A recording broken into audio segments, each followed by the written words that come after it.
राममय है।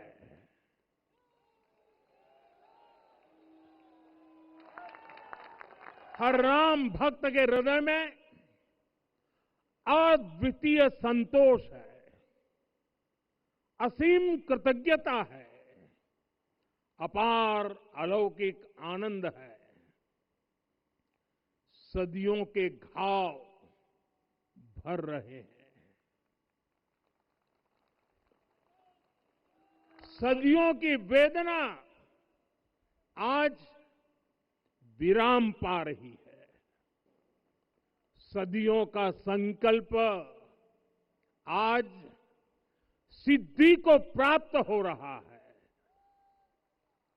आज उस यज्ञ की पूर्णाहुति है जिसकी अग्नि 500 वर्ष तक प्रज्वलित रही, जो यज्ञ एक पल भी आस्था से डिगा नहीं, एक पल भी विश्वास से टूटा नहीं। आज भगवान श्री राम के गर्भगृह की अनंत ऊर्जा, श्री राम परिवार का दिव्य प्रताप इस धर्म ध्वजा के रूप में इस दिव्यतम भव्यतम मंदिर में प्रतिष्ठापित हुआ है। और साथियों, ये धर्म ध्वजा केवल एक ध्वजा नहीं, ये भारतीय सभ्यता के पुनर्जागरण का ध्वज है। इसका भगवा रंग, इस पर रचित सूर्य वंश की ख्याति, वर्णित ओम शब्द और अंकित कोविदार वृक्ष राम राज्य की कीर्ति को प्रतिरूपित करता है।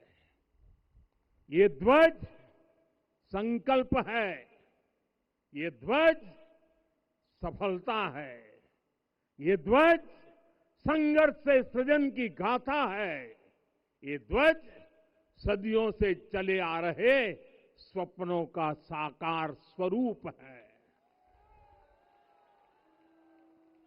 ये ध्वज संतों की साधना और समाज की सहभागिता की सार्थक परिणति है। साथियों, आने वाली सदियों और सहस्त्र शताब्दियों तक ये धर्म ध्वज प्रभु राम के आदर्शों और सिद्धांतों का उद्घोष करेगा। ये धर्म ध्वज आह्वान करेगा, सत्यमेव जयते नानृतम, यानी जीत सत्य की ही होती है, असत्य की नहीं। ये धर्म ध्वज उद्घोष करेगा, सत्यम एक पदम ब्रह्म सत्य धर्म प्रतिष्ठित, अर्थात सत्य ही ब्रह्म का स्वरूप है, सत्य में ही धर्म स्थापित है। ये धर्म ध्वज प्रेरणा बनेगा, प्राण जाए पर वचन न जाहि, अर्थात जो कहा जाए वही किया जाए।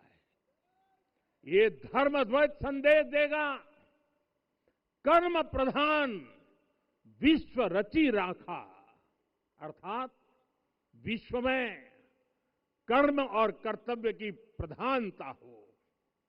ये धर्म ध्वज कामना करेगा, बैर न विग्रह आस न त्रासा, सुखमय ताही सदा सब आशा, यानी भेदभाव, पीड़ा, परेशानी से मुक्ति, समाज में शांति और सुख हो। ये धर्म ध्वज हमें संकल्पित करेगा, नहीं दरिद्र कोऊ दुखी न दीना, यानी हम ऐसा समाज बनाएं जहां गरीबी न हो, कोई दुखी या लाचार न हो। साथियों, हमारे ग्रंथों में कहा गया है, आरोपितम ध्वजम दृष्ट्वा ये अभिनंदनित धार्मिका ते अपि सर्वे प्रमुच्यते महापातक कोटि भी, यानी जो लोग किसी कारण मंदिर नहीं आ पाते और दूर से मंदिर के ध्वज को प्रणाम कर लेते हैं, उन्हें भी उतना ही पुण्य मिल जाता है। साथियों, ये धर्म ध्वज भी इस मंदिर के ध्येय का प्रतीक है। ये ध्वज दूर से ही रामलला की जन्मभूमि के दर्शन कराएगा और युगों युगों तक प्रभु श्री राम के आदेशों और प्रेरणाओं को मानव मात्र तक पहुंचाएगा। साथियों, मैं संपूर्ण विश्व के करोड़ों राम भक्तों को इस अविस्मरणीय क्षण की, इस अद्वितीय अवसर की हार्दिक शुभकामनाएं देता हूं। मैं आज उन सभी भक्तों को भी प्रणाम करता हूं, हर उस दानवीर का भी आभार व्यक्त करता हूं जिसने राम मंदिर निर्माण के लिए अपना सहयोग दिया। मैं राम मंदिर के निर्माण से जुड़े हर श्रमवीर, हर कारीगर, हर योजनाकार, हर वास्तुकार, सभी का अभिनंदन करता हूं। साथियों, अयोध्या वह भूमि है जहां आदर्श आचरण में बदलते हैं। यही वह नगरी है जहां श्री राम ने अपना जीवन पथ शुरू किया था। इसी अयोध्या ने संसार को बताया कि एक व्यक्ति कैसे समाज की शक्ति से, उसके संस्कारों से पुरुषोत्तम बनता है। जब श्री राम अयोध्या से वनवास को गए तो वे युवराज राम थे, लेकिन जब लौटे तो मर्यादा पुरुषोत्तम बनकर के आए और उनके मर्यादा पुरुषोत्तम बनने में महर्षि वशिष्ठ का ज्ञान, महर्षि विश्वामित्र की दीक्षा, महर्षि अगस्त्य का मार्गदर्शन, निषाद राज की मित्रता, मां शबरी की ममता, भक्त हनुमान का समर्पण, इन सब की अनगिनत ऐसे लोगों की महत्वपूर्ण भूमिका रही है। साथियों, विकसित भारत बनाने के लिए भी समाज की इसी सामूहिक शक्ति की आवश्यकता है। मुझे बहुत खुशी है कि राम मंदिर का दिव्य प्रांगण भारत के सामूहिक सामर्थ्य की भी चेतना स्थली बन रहा है। यहां सप्त मंदिर बने हैं। यहां माता शबरी का मंदिर बना है, जो जनजातीय समाज के प्रेम भाव और आतिथ्य परंपरा की प्रतिमूर्ति है। यहां निषादराज का मंदिर बना है। ये उस मित्रता का साक्षी है जो साधन नहीं, साध्य को, उसकी भावना को पूजती है। यहां एक ही स्थान पर माता अहिल्या है, महर्षि वाल्मीकि है, महर्षि वशिष्ठ है, महर्षि विश्वामित्र है, महर्षि अगस्त्य है और संत तुलसीदास है। रामलला के साथ साथ इन सभी ऋषियों के दर्शन भी यहीं पर होते हैं। यहां जटायु जी और गिलहरी की मूर्तियां भी है, जो बड़े संकल्पों की सिद्धि के लिए हर छोटे से छोटे प्रयास के महत्व को दिखाती है।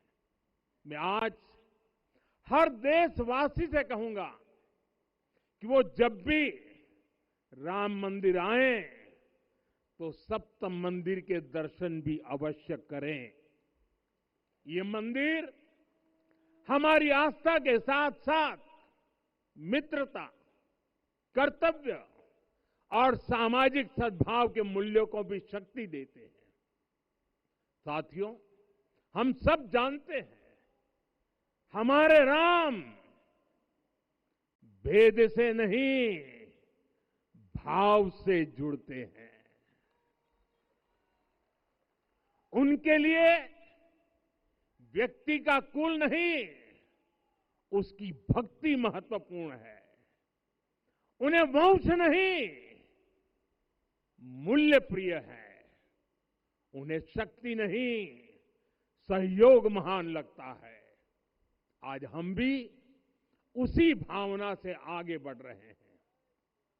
पिछले 11 वर्षों में महिला, दलित, पिछड़े, अति पिछड़े, आदिवासी, वंचित, किसान, श्रमिक, युवा, हर वर्ग को विकास के केंद्र में रखा गया है। जब देश का हर व्यक्ति, हर वर्ग, हर क्षेत्र सशक्त होगा, तब संकल्प की सिद्धि में सबका प्रयास लगेगा। और सबके प्रयास से ही 2047 जब देश आजादी के 100 साल मनाएगा, हमें 2047 तक विकसित भारत का निर्माण करना ही होगा। साथियों, रामलला की प्राण प्रतिष्ठा के ऐतिहासिक अवसर पर मैंने राम से राष्ट्र के संकल्प की चर्चा की थी।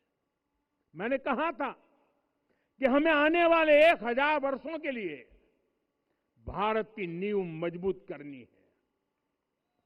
हमें याद रखना है, जो सिर्फ वर्तमान का सोचते हैं वो आने वाली पीढ़ियों के साथ अन्याय करते हैं।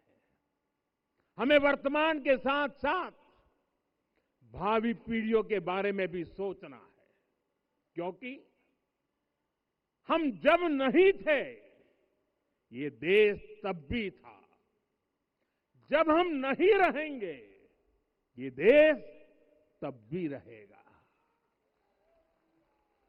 हम एक जीवंत समाज है, हमें दूरदृष्टि के साथ ही काम करना होगा।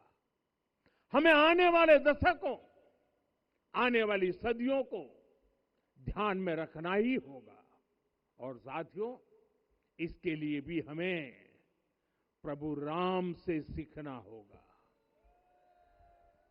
हमें उनके व्यक्तित्व को समझना होगा। हमें उनके व्यवहार को आत्मसात करना होगा। हमें याद रखना होगा, राम यानी आदर्श, राम यानी मर्यादा, राम यानी जीवन का सर्वोच्च चरित्र, राम यानी सत्य और पराक्रम का संगम। दिव्य गुणे शक्र समो रामः सत्य पराक्रमः। राम यानी धर्म पथ पर चलने वाला व्यक्तित्व। रामः सत्पुरुषो लोके सत्यः सत्यपरायणः। राम यानी जनता के सुख को सर्वोपरि रखना, प्रजा सुखत्वे चंद्रस्य। राम यानी धर्म और क्षमा का दरिया। वसुधाया क्षमा गुणे है। राम यानी ज्ञान और विवेक की पराकाष्ठा। बुद्ध या बृहस्पति तुल्य।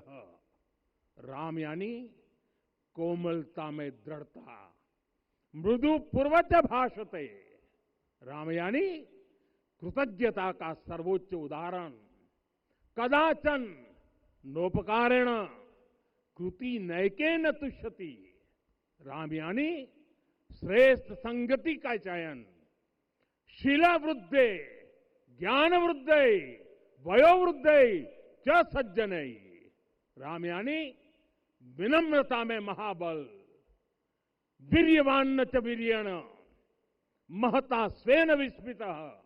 राम यानी सत्य का अडिग संकल्प, न च अनुत्र कथो विद्वान।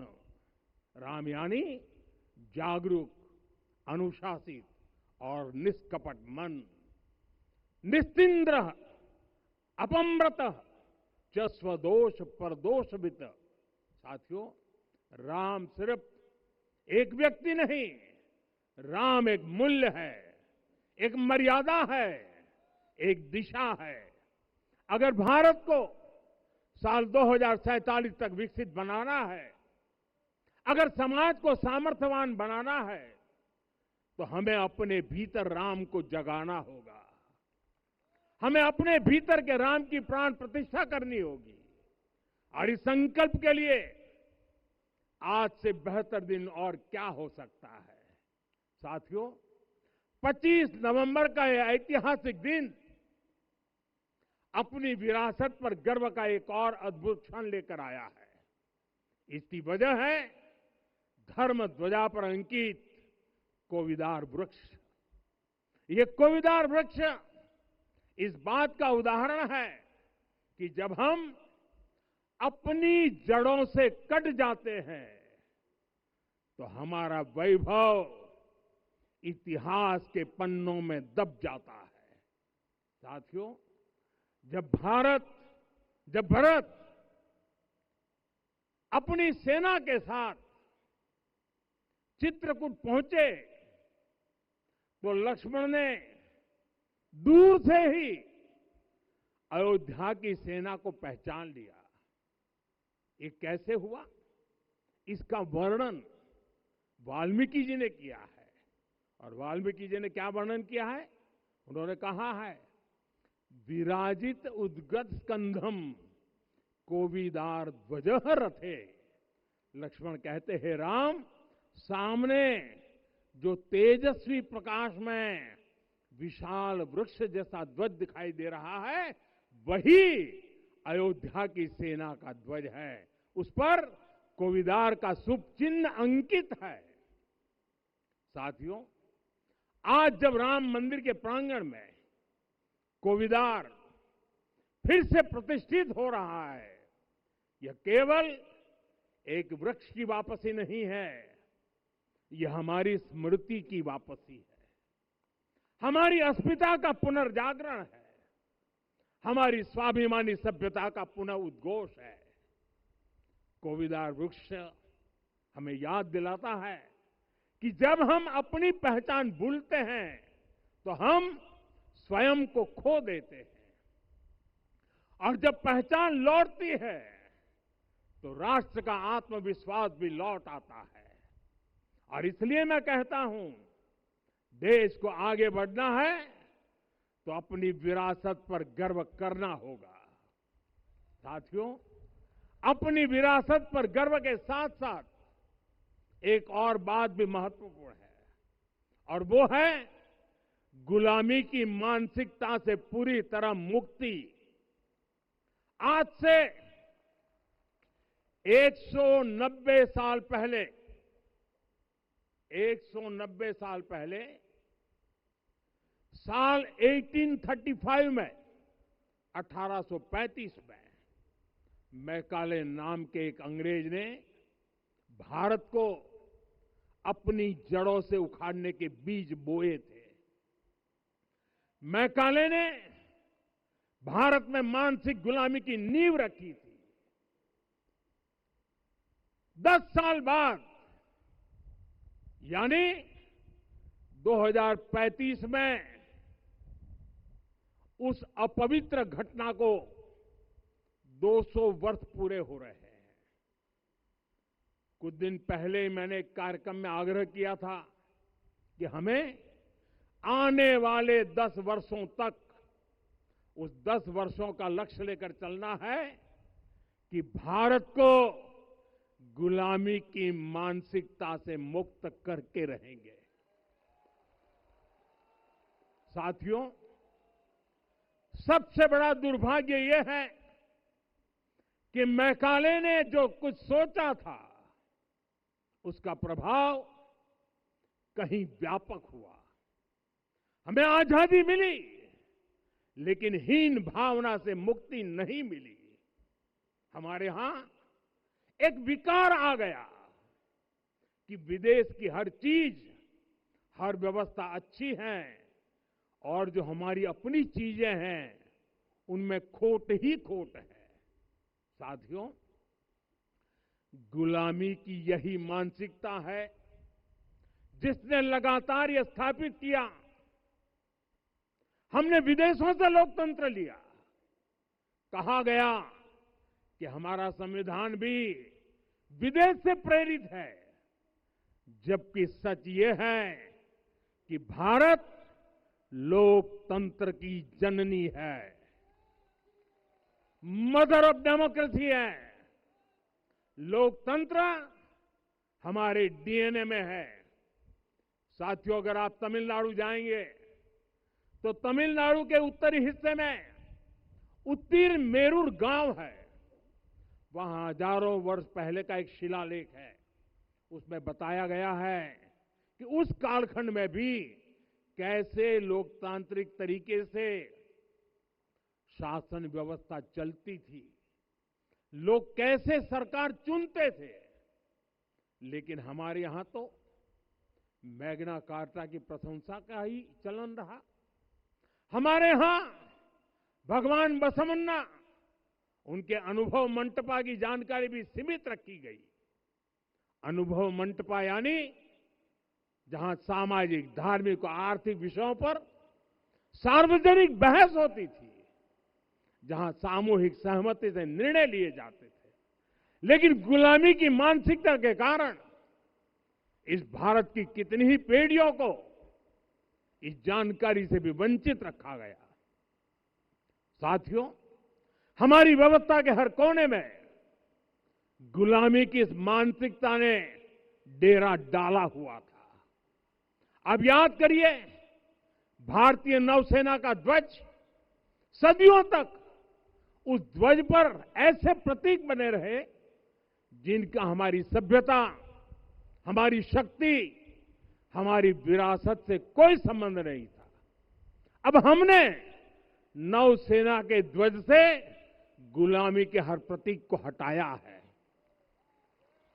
हमने छत्रपति शिवाजी महाराज की विरासत को स्थापित किया है। और ये सिर्फ एक डिजाइन में बदलाव नहीं हुआ, ये मानसिकता बदलने का क्षण था।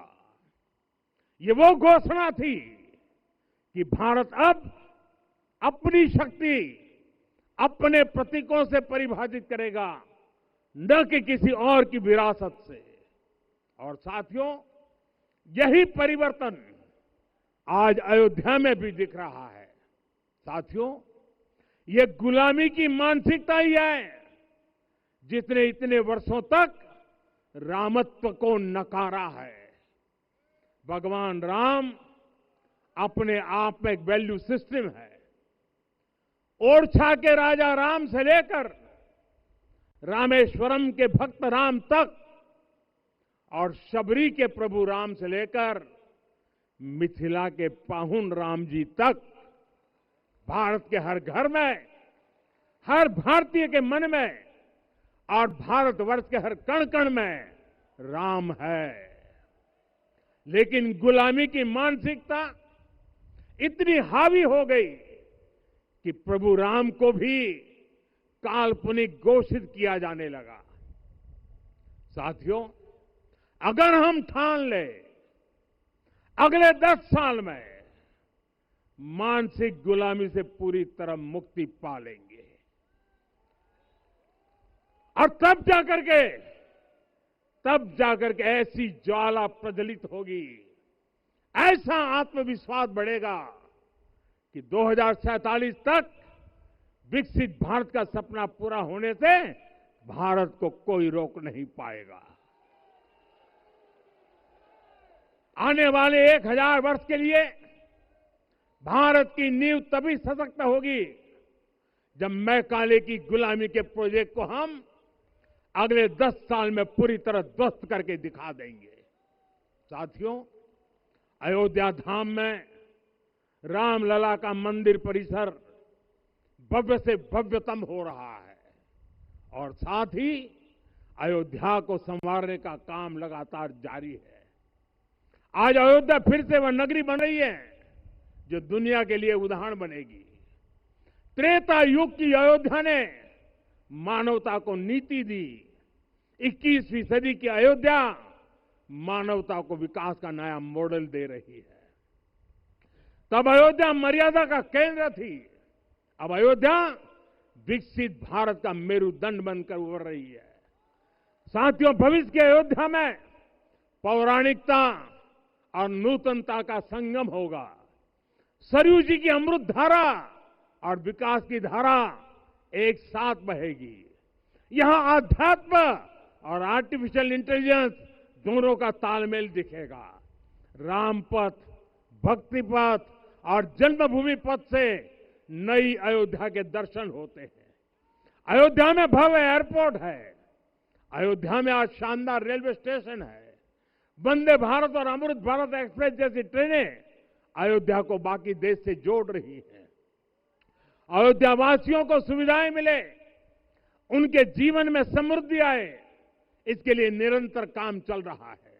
साथियों, जब से प्राण प्रतिष्ठा हुई है तब से लेकर आज तक करीब करीब 45 करोड़ श्रद्धालु यहां दर्शन के लिए आ चुके हैं।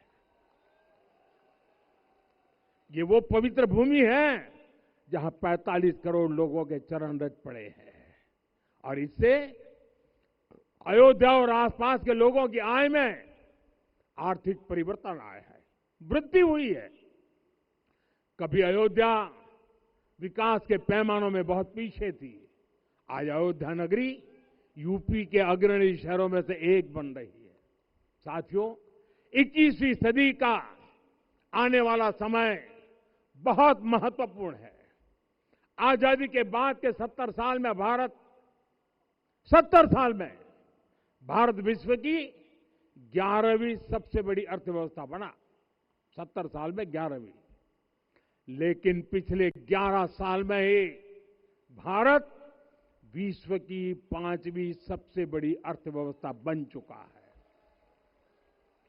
और वो दिन दूर नहीं जब भारत विश्व की 3री सबसे बड़ी अर्थव्यवस्था भी बन जाएगा। आने वाला समय नए अवसरों का है, नई संभावनाओं का है और इस अहम कालखंड में भी भगवान राम के विचार ही हमारी प्रेरणा बनेंगे। जब श्री राम के सामने रावण विजय जैसा विशाल लक्ष्य था, तब उन्होंने कहा था, सौरज धीरज ते ही रथ चाका, सत्यशील दृढ़ ध्वज पताका, बल विवेक दम परहित गोरे, क्षमा कृपा समता रजु जोरे। यानी रावण पर विजय पाने के लिए जो रथ चाहिए, शौर्य और धैर्य उसके पहिए हैं, उसकी ध्वजा सत्य और अच्छे आचरण की है, बल, विवेक, संयम और परोपकार इस रथ के घोड़े हैं।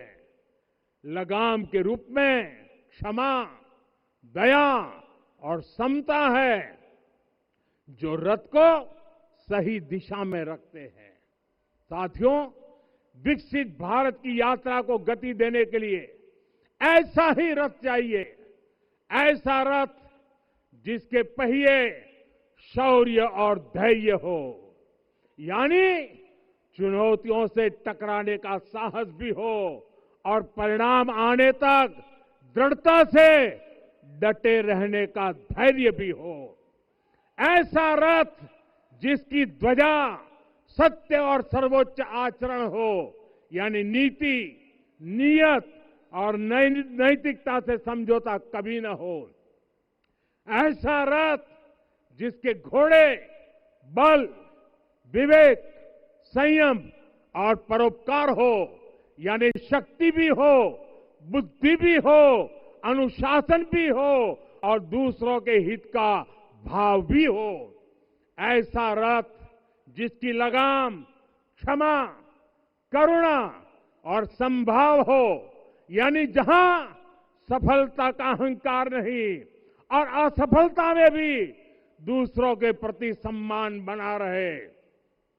और इसलिए मैं आदरपूर्वक कहता हूं, ये पल कंधे से कंधा मिलाने का है, ये पल गति बढ़ाने का है। हमें वो भारत बनाना है जो राम राज्य से प्रेरित हो, और ये तभी संभव है जब स्वयं हित से पहले देश हित होगा, जब राष्ट्रहित सर्वोपरि रहेगा। एक बार फिर आप सभी को बहुत बहुत शुभकामनाएं देता हूं। जय सिया राम, जय सिया राम, जय सिया राम। माननीय